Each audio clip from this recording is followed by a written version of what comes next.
¿Qué tal? ¿Cómo están? En este video vamos a abordar el tratamiento del tema intitulado Capacidad y lo vamos a hacer de la siguiente manera. Empezamos hablando de los cambios consagrados en el nuevo Código Civil y Comercial de la Nación. Según lo establecido allí, capacidad se la entiende como la aptitud que tiene una persona para ser titular de derechos y deberes y ejercerlos por sí mismo. El Código Civil y Comercial distingue entre capacidad de derecho o de goce, que según el doctor Güeres se lo tiene como capacidad jurídica porque se es persona y no a la inversa. Esto está establecido en el artículo 22 del Código de Rito. Y el siguiente tema sería el que se entiende como capacidad de hecho o de ejercicio. La capacidad de obrar se refiere entonces a la aptitud para actuar por sí los derechos reconocidos por el ordenamiento, establecido en el artículo 23 del mismo texto legal. El nuevo código viene a introducir importantes modificaciones respecto de la capacidad de ejercicio a fin de adecuar al derecho positivo a los tratados de derechos humanos, la Convención sobre los Derechos del Niño y la Convención sobre los Derechos de las Personas con Discapacidad. Así se han empleado criterios flexibles, tales como grado de madurez, para fundar las limitaciones establecidas por la ley y establecer solo restricciones excepcionales en favor de la persona y a la vez proporcionarles respetando plenamente los derechos y libertades fundamentales. En el caso de la capacidad de ejercicio, la misma también puede restringirse por sentencia judicial fundada en las pautas expresamente allí establecidas. Según lo que dice el Código Civil y Comercial, la capacidad es la regla y sus limitaciones solo se imponen de manera excepcional con el fin de proteger al sujeto y siempre proporcionalmente acorde a las razones de gravedad que motivan su establecimiento. Según lo que establece el artículo 24 del Código Civil y Comercial, son incapaces de ejercicio, en primer lugar, la persona por nacer. En segundo lugar, la persona que no cuenta con la edad y grado de madurez suficiente con el alcance dispuesto en la sección segunda de este capítulo. Y finalmente, en tercer lugar, la persona declarada incapaz por sentencia judicial en la extensión dispuesta en esa decisión. Las personas menores de edad se rigen, según lo que establece el Código Civil y Comercial, por las disposiciones de ese código y se sanciona en el año 2006 la Ley de Protección Integral de los Derechos de las Niñas, Niños y Adolescentes, la Ley 26.061, que garantiza a los menores de 18 años los derechos consagrados en la Convención de los Derechos del Niño, marco internacional de derecho internacional que tiene recepción en nuestro ordenamiento en la propia Constitución Nacional, como lo hemos dicho, entre lo que se encuentra el derecho del niño a ser oído, según lo establecido en el artículo 12 de la Convención y el artículo 3 de la Ley 26.061. El artículo 25 del Código Civil y Comercial nos trae las calificaciones con las que debemos manejarnos a la hora de interpretar las normas del derecho argentino. Menor de edad es entonces la persona que no ha cumplido los 18 años. El adolescente es la persona menor de edad que cumplió 13 años. Y según lo que dice el artículo 26, se refiere al ejercicio de los derechos por la persona menor de edad, siendo la regla general la actuación a través de sus representantes legales. En concordancia con la Convención de los Derechos del Niño, esa norma establece que la que cuenta con la edad y grado de madurez suficiente puede ejercer por sí los actos que le son permitidos por el ordenamiento jurídico. En situaciones de conflicto de intereses con sus representantes legales, puede intervenir con asistencia letrada.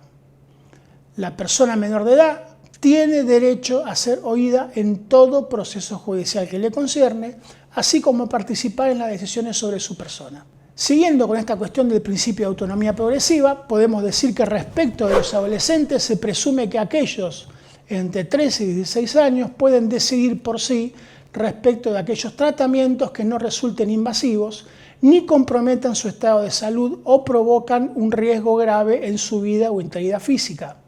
En cambio, para aquellos tratamientos que sí lo hacen, debe prestar su consentimiento con la asistencia de sus progenitores. El conflicto entre ambos se resuelve teniendo en cuenta su interés superior sobre la base de la opinión médica respecto a las consecuencias de la realización o no del acto médico. Cumplidos los 16 años, es considerado como un adulto para las decisiones atinentes al cuidado de su propio cuerpo. El abogado del niño es una figura que aparece en el artículo 27 de la Ley 26.061, crea la figura del abogado del niño admitiendo que un menor puede presentarse por sí en tribunales con un letrado propio en asuntos que le atañen. Debido a la delicadeza y protección que inspira esta cuestión, la jurisprudencia la ha venido interpretando de manera restrictiva a fin de evitar que la libertad se emplee como una herramienta de una de las partes en conflicto, anulando el objetivo de la legislación, que era permitir al menor el ejercicio de su autonomía con la única limitación de su edad y grado de madurez. Esta creación del abogado del niño busca asegurar que el menor sea escuchado por los jueces, en pleno reconocimiento del ejercicio de su autonomía, siempre tendiente a asegurar su interés superior.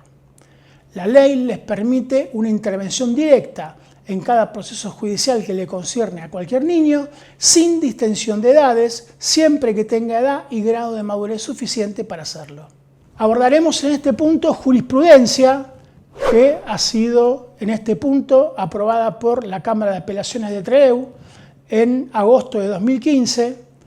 Es un caso en el cual se regula la cuestión de una menor que se presenta en audiencia ante dicha Cámara, que no desea verse sometida a maltratos como los que experimentaba de su madre y de su cónyuge, acta reservada, lo que sumado a la prueba colectada en la causa respecto de las repercusiones negativas que la revinculación con la madre tendría para la menor, al menos en las actuales condiciones.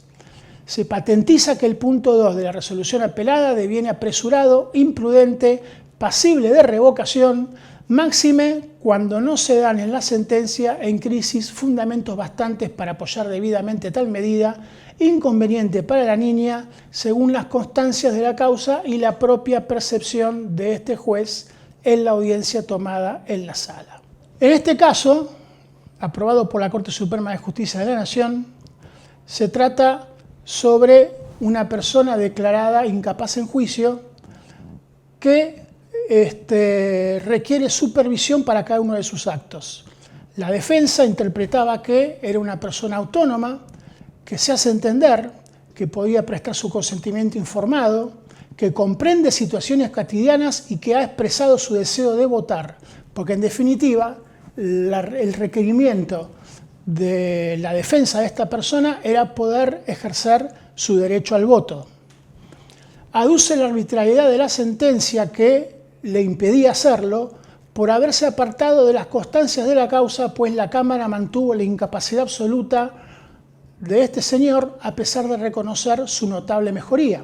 En tal sentido, con la incorporación a nuestro ordenamiento jurídico de la Convención sobre los Derechos de las Personas con Discapacidad, dotada luego de jerarquía constitucional a través de la Ley 27.044, se produjo un cambio profundo del enfoque acerca de la capacidad jurídica de las personas con discapacidad mental.